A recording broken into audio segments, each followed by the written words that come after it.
Hi everyone, welcome to another story time here in Nature, Poetry, and Stories. And today's story is about long jump. Kids, do you know what a long jump is? It is a sport wherein an athlete will jump as far as possible in just one leap. And the picture book that I'm about to read is Long Jump, the story of Jean-Baptiste Alaize. So kids, if you're ready to listen to the story, I'm ready to read it to you. Let's start! The Long Jump, the story of Jean-Baptiste Alaize, written by Francesca Cavallo, illustrated by Kezna Dalz. Once upon a time, in the tiny African country of Burundi, a little boy called Mugicha was playing with his friends in a beautiful field surrounded by banana plantations. "Pass the ball!" a boy shouted, but Mugicha didn't hear. He was distracted by a group of men nearby. They looked angry and were shouting. "Who are they?" he asked. "Never mind, just pass the ball," his friend said, and they got on with their game. It was almost nighttime when Mugicha's mom came looking for him. "Mugicha, my son," she said, "we can't go home. Our country is at war." She picked him up in her arms and started to run, but the angry men caught them.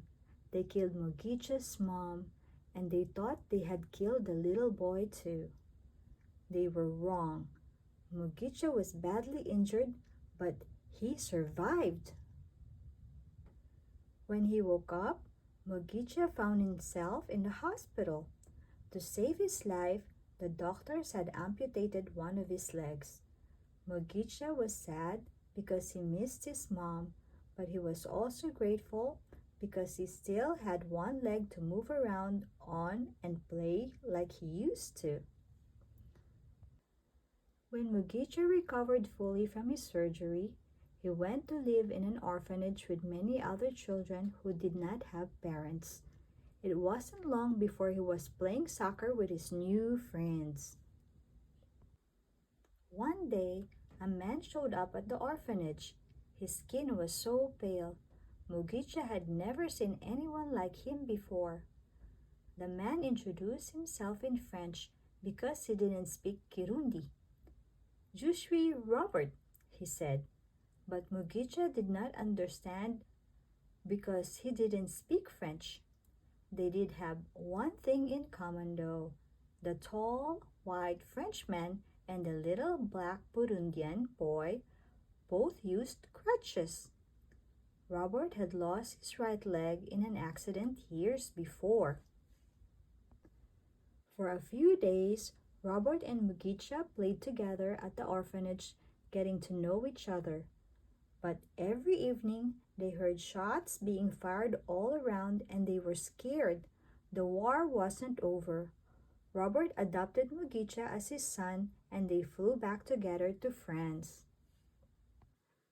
When they arrived in France, Mugicha met his adopted mom, Danielle, and his adopted brother, Julian. Mugicha means blessed and lucky child. But back then, not many white people understood the beauty of African names, so Mugicha was given a French name, Jean-Baptiste. His new name wasn't the only thing he had to get used to. The town where he now lived was completely different from his village in Burundi. The trees and the houses looked different, but above all, the people looked really different. In Burundi, everyone was black, but here, everyone was white. Jean-Baptiste and his brother were the only two black children in town.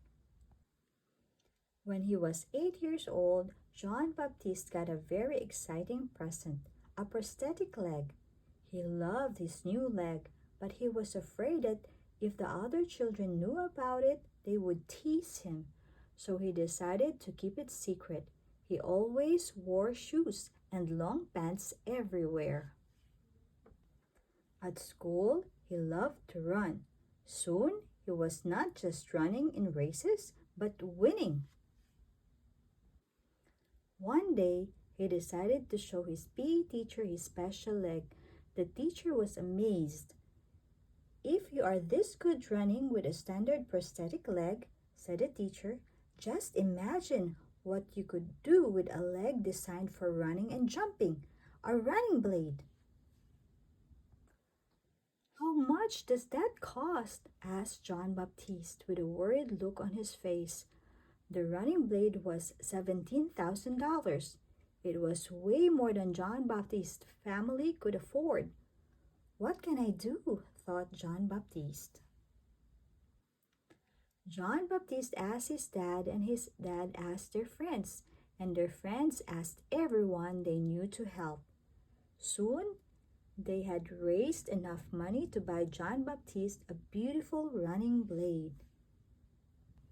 When Jean-Baptiste ran, he felt free. When he jumped, he felt like he was flying. With his new running blade, there was no stopping him. By the time he was 23, he had won 4 long jump world championships. When he was 26, he won a bronze medal at the London Paralympic Games. When he felt ready, Jean-Baptiste flew back to Burundi. The war was finally over. He hugged his sister and forgave the men who had killed his mother.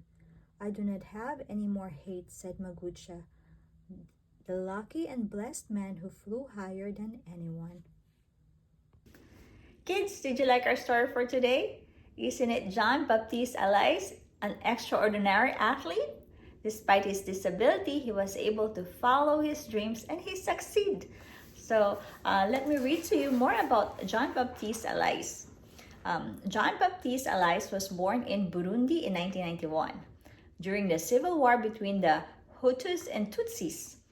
When he was 3 years old, his village was attacked. His mother was killed, but he survived. His right tibia had to be amputated to save his life. In 1998, Jean-Baptiste was adopted by a French family and he moved to Montélimar, France in 2005. He got prosthetic leg and proved himself a gifted athlete. He especially loved sprinting and long jump. Jean-Baptiste went on to break world records. He became a 2-time Paralympian and won a bronze medal at the London 2017 Para-Athletes Championship. In 2010, he joined France's National Institute of Sport, Expertise and Performance. He became an ambassador for peace with an organization called Peace and Sports.